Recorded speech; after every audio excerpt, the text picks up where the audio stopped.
10.000 rpm. Wah, enak tenan dan powernya nggak ada dropnya, asem. Terasa mesinnya tuh nggak liar gitu. Jadi kalau saya menanya bagaimana Kang Iwan dibandingkan dengan CR-V Rally, tuh totalnya ya Allah, astagfirullah.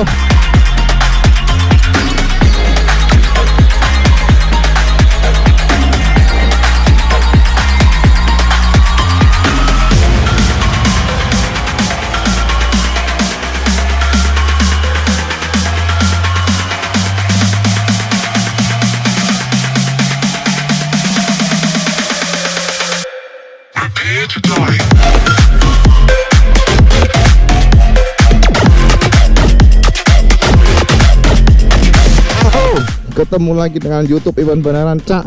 Kali ini dia akan membahas salah satu motor yang keren banget, yakni KTM 3 sumber Adventure. Memperhatikan sosoknya, bentuknya, lihat nih.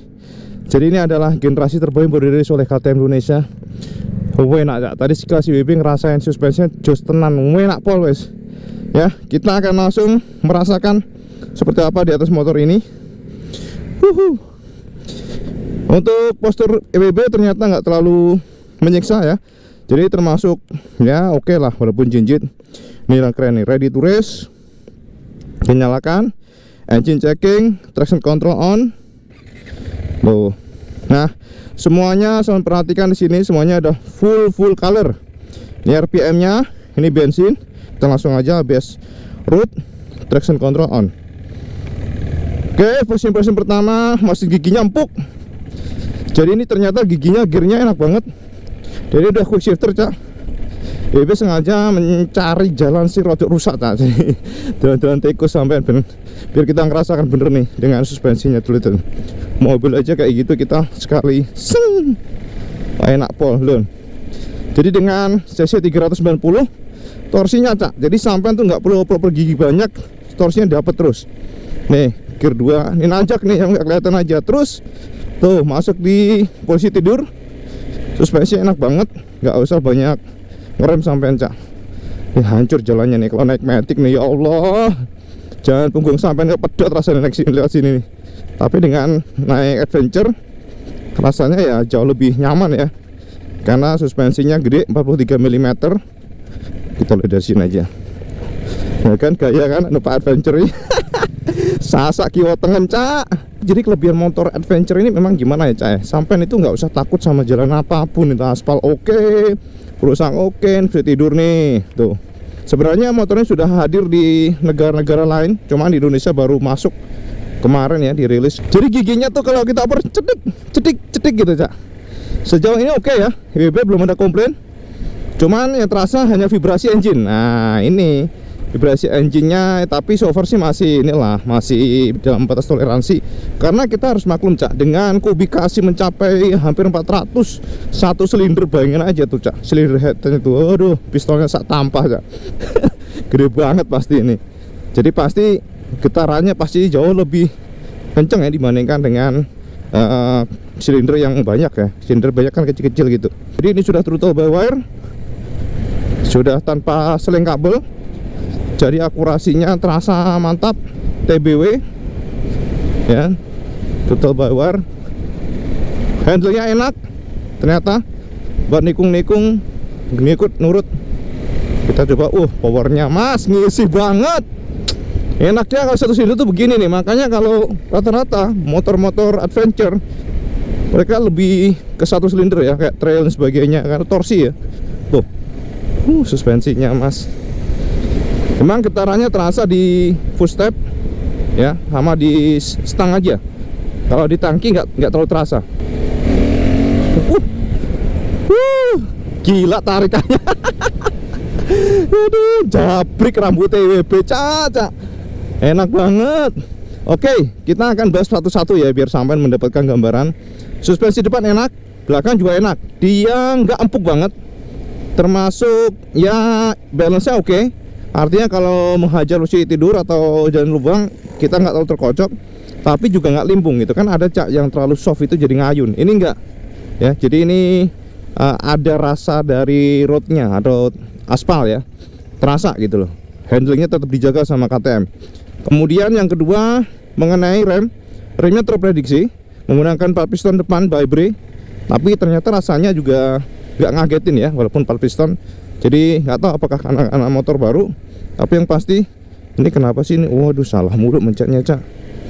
Jadi mungkin karena masih baru bisa jadi, tapi yang pasti remnya terprediksi enak, empuk dan tidak ngagetin, itu yang penting Cak. Soalnya rem belakang ya sosok lah, belakang nggak terlalu pakem, biasa itu untuk balancing aja. Yang paling keren lagi speedometer tuh jelas. Nah buat kayak gini nih enak nih, speedometernya keren banget Cak. Kita geber nih, sekali gas zet, hancrit, enak banget. Kalau 1 silinder itu gede cc nya tuh, cuman ya konsekuensi getaran gitu aja, jadi plus minus lah. Sama pin torsi gede ya, itu pasti menggunakan yang 1 silinder, tapi konsekuensi getarannya kencang. Kita geber, Masya Allah, mau lepas rasanya stangnya Kang Mas. Dian tenan. Jadi ini sudah dites top speednya di India, itu rata-rata mendapatkan 179 hampir 180. Jadi ini termasuk kenceng juga loh, walaupun 43 HP. Ini pantesan best seller nih Cak. Jadi oper giginya empuk, oper giginya nyaris tanpa ada stres. Ceklik itu memang IB hanya merasakan motor netralnya agak susah itu aja, tapi kalau udah pas ya enak. Gasnya enteng banget, koplingnya enteng juga sih, koplingnya nggak keras sih, koplingnya oke. Riding mode-nya sih oke. Ini sudah ada corner ABS. Kita lurus dulu. Enak, ini enak banget, enak motornya. Sampean kalau memang cari motor adventure, recommend karena powernya gede, terasa banget betotannya. Torsinya ya yang pasti. Oke, kita akan coba betot dari sini. Perhatikan ya. Ini sudah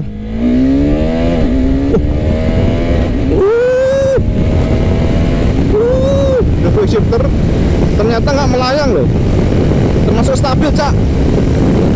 Wow, enak kok. Tapi belum auto blipper ya, hanya quick shifternya atas ya. Remnya mantap, remnya mantap. Oke, tadi banyak agak naik ya rasanya yang gigi 2 ke 3. Nah.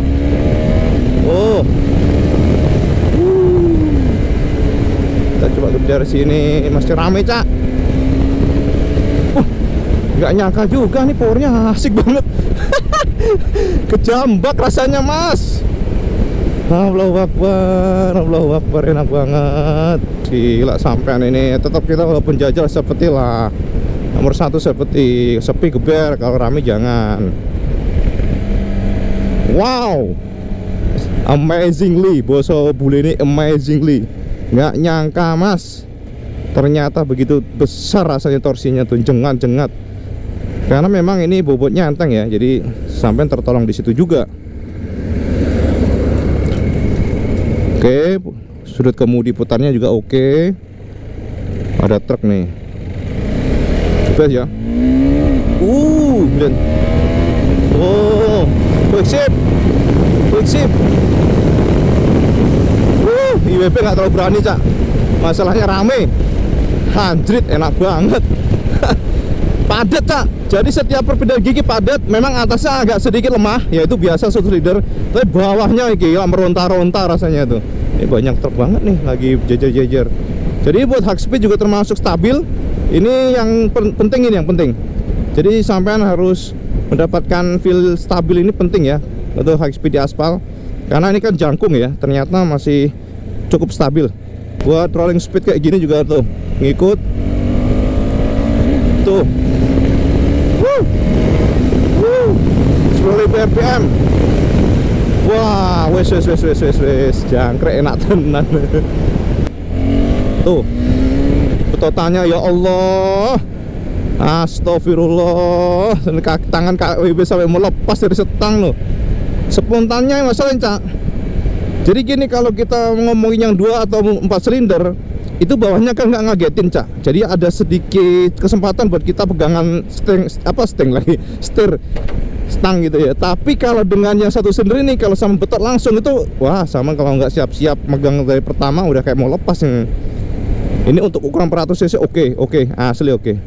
Posisi ridingnya, ergonomi juga pas ya, IB nggak terlalu merasa jauh dari stang, dan juga feel-nya kita jepit tangki dengan enak, terus kaki juga nggak nekuk banget.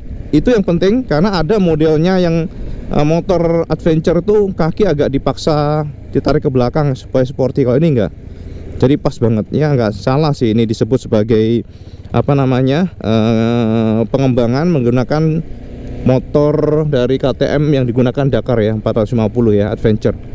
Apalagi ini basis dari pengembangan konon juga mengadopsi dari 790. Oh iya, ini motor ini sudah dibekali dengan charger DC outlet 12 volt ya, ada depan sampean sini, dan juga sudah ada dudukan untuk GPS ya. Jadi gitu, ini GPS-nya sini, sampean remove for GPS mount. Jadi ini sampean copot, sampean bisa tancepin di situ untuk GPS. Lalu ini sama lihat, perhatikan di sini nih ada charger di situ Kak. DC outlet gede banget chargernya tuh. Dan mungkin minusnya lagi satu, motor ini belum dibekali immobilizer untuk kuncinya, jadi masih manual ya, sepertinya masih kurang ya. Jadi dari pandangan IWB, getaran sih masih bertoleransi, tapi ya tetap sih vibrasinya terasa. Terus yang kedua yaitu tadi kunci kontaknya masih belum immobilizer, jadi sampean harus hati-hati kemana-mana, tahu sendiri maling kan, iseng gitu kan. Lainannya oke, suspensinya enak, apalagi ada adjusternya. Di sini ada adjusternya kiri kanan ya. Jadi lengkap banget, lengkap. Terus posisi riding enak banget, posisi riding jos gandos. Lalu reaksi engine juga jos gandos. Engine-nya reaktif, dan juga itu transmisinya enak banget, transmisinya enak banget, cetik gitu. Jadi terasa ringan banget kita opernya ya. Terus joknya empuk juga joknya, jadi ya nggak empuk banget nggak, tapi empuk lah, enak lah, pas gitu, nggak keras, sedang, medium ya. Kerasan sih ini berjam-jam di atas adventure ini. Jadi kalau saya menanya bagaimana Kang Iwan dibandingkan dengan CRF Rally, kalau CRF Rally itu terlalu empuk suspensinya, tapi kalau ini sedikit stiff. Jadi memang beda, sama jangan samakan. Mungkin nama Versys ya nyamainnya, ini masih ada kemiripan mungkin ya. Kalau Versys enak banget juga Versys, tapi kalau ini lebih torsinya gila gitu aja, torsi gila, dan desainnya ya Eropa banget, keren sih, desainnya keren. Apalagi mukanya ini kan kayak Duke banget ya. Kelebihan lagi adalah view kita, jadi ya itu view angle kita luas, dan untuk tinggi 70 sangat aman. Gimana dengan di bawahnya? 165 oke lah, karena ketika kita naik di atasnya itu dia turun motornya, suspensinya turun. Ini juga bisa, kalau nanti malam dia akan berubah gelap jadi night mode, ada settingannya semuanya. Terus dia juga ada informasi mengenai ABS, ada roadnya, ada off roadnya, traction control bisa di onin atau di offin. Ini di onin loh, traction control, jadi masih ada intervensi elektronik, apalagi di offin. Waduh, saman gasnya jengatnya ucul, saman lah helmnya. Kelemahan satu lagi jadi kalau buat pelan ya, idle gitu, kayaknya idlenya tuh kayak ada masih terasa nggak stabil ya, naik tuh deret, tapi lembut ya, jadi nggak nyaman buat pelan lah. Kipasnya gede ini, jadi sejauh ini sih nggak ada gejala overheat atau apa, memang ya lancar juga. Ini belum pernah pakai untuk macet-macetan. Tapi yang paling terasa adalah ini dari mati sendiri. Nah ini juga penyakit nih Jadi kalau sampean baru kenceng gigi satu, sampean kemudian braking sama tutup gas, kadang-kadang mati sendiri. Nah itu, jadi sama jangan tutup gas penuh, cekrek gitu langsung mati ya. Nanti kita starter aja sambil jalan. Itu sih, tapi nggak sering ya, hanya sesekali aja. Terus apalagi tadi, pakai nyampe mana ya, sampai lupa tadi ngomong ke sampean tadi, nerangin. Oh iya, mengenai suhu engine. Jadi suhu engine nggak panas ya. Ini di paha IWB terasa adem. Karena untuk 100 cc kan engine gede, harusnya panas ya, biasanya panas, tapi enggak ini. Ini sih masih tahap sangat normal sekali. Padahal suhunya termasuk panas nih hari ini. Ya, jadi speednya 22 km/h, speed 1. Onsnya lihat nih, semuanya gila nih, lengkap banget Kang Mas. Ada juga akinya, kena full Fiore-nya. Jadi yang di tangki ini berapa liternya sampai akan dikasih tahu. Artinya satu tangki ini bisa menjelajah sampai berapa kilometer, itu ada average-nya di sini. Jadi seperti mobil, Cak. Sama udah lihat kan semuanya, mulai dari powernya, kemudian shiftingnya, nyaris IWB tidak ada komplain. Apalagi shiftingnya atau perpindahan giginya yang sangat smooth, kemudian cepat dan juga tidak ada stres sama sekali. Jadi keringan banget.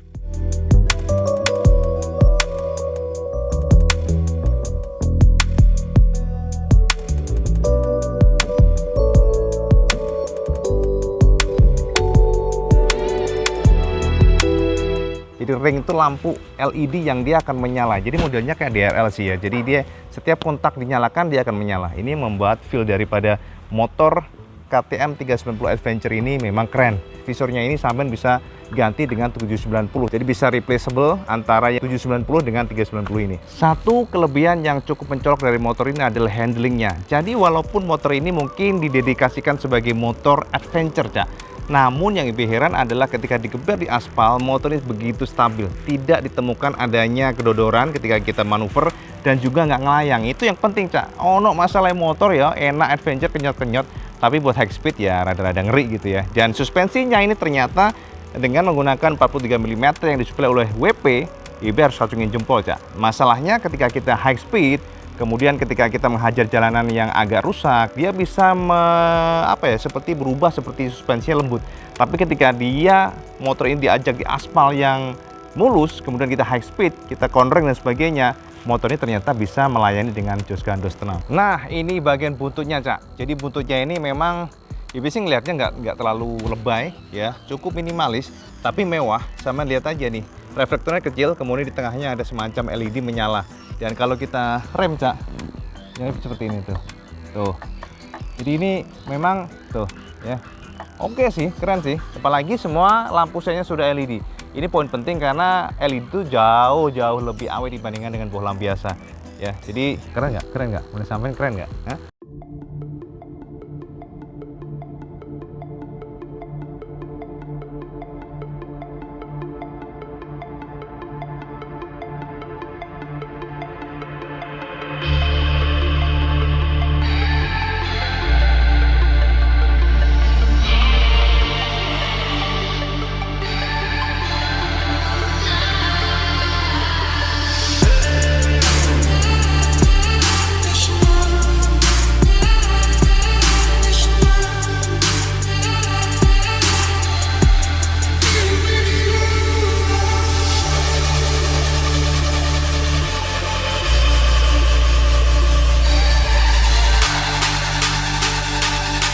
Nah, jadi demikian, Cak, ya sekilas beberapa informasi IWB buat sampean semuanya. Semoga sampean tercerahkan dan mohon maaf jika mungkin ada kekurangan ataupun ya hal yang mungkin tidak memuaskan sampean. Tapi yang pasti, Cak, apapun itu monggo sampean curahkan ke kolom komentar jika sampean kurang jelas. Dan yang pasti IWB akan sangat happy kalau sampean bisa menjadi subscriber di YouTube Iwan Benaran ya. Jadi ngono wae, matur nuwun sama nonton video Benaran. Jangan lupa sampai like, share dan subscribe, dan jangan lupa juga sampai sholat lima waktu karena itu yang paling penting. Assalamualaikum warahmatullahi wabarakatuh. Salam Disgandos.